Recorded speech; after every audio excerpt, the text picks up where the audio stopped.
Des chercheurs de l'Institut de recherche en santé digestive ont breveté une nouvelle famille de molécules pouvant être utilisables comme médicaments antidouleurs du syndrome de l'intestin irritable. INSERM. 5% de la population française souffre du syndrome de l'intestin irritable, une maladie chronique qui provoque des maux de ventre.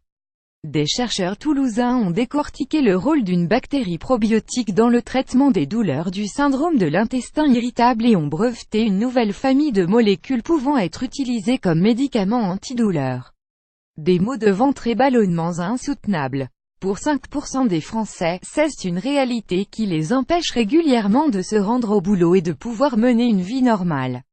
Ces malades, affectés du syndrome de l'intestin irritable, se tournent depuis quelques années vers des traitements probiotiques, de gentils micro-organismes que l'on retrouve déjà dans nos intestins, mais aussi dans les yaourts et qui, pour la plupart, sont commercialisés sous forme de capsules. Les vertus de l'Escherichia coli. Son nom provoque des sueurs froides aux spécialistes de l'hygiène. Pourtant un membre de la famille des Escherichia coli est l'une de ces bactéries utilisées pour ces traitements thérapeutiques par voie orale. Des chercheurs toulousains de l'Institut de recherche en santé digestive INSERM Université Toulouse 3 Paul Sabatier, ENVT ont décidé de décortiquer rôle pour voir comment elle interagit avec les autres molécules pour calmer les douleurs.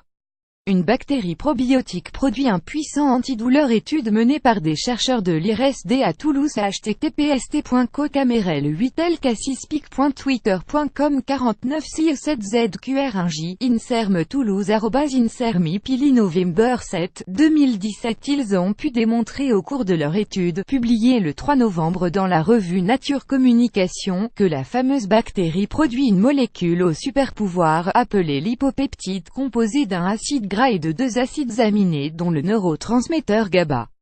Celle-ci a alors la capacité de traverser la barrière intestinale et d'aller en quelque sorte éteindre le feu qui anime les neurones sensitifs, à l'origine des douleurs. Mais dès qu'il est YA plus lipopeptide, la bactérie perd ses super-pouvoirs, comme Superman quand il tombe sur un morceau de kryptonite. Médicaments antidouleurs. D'ici 10 ans, plutôt que d'utiliser l'Escherichia coli pour soigner les maux de ventre de leurs souris, ils leur ont donc prescrit des lipopeptides. Et ça a marché. Nous avons breveté les molécules de synthèse pour envisager un traitement de la douleur.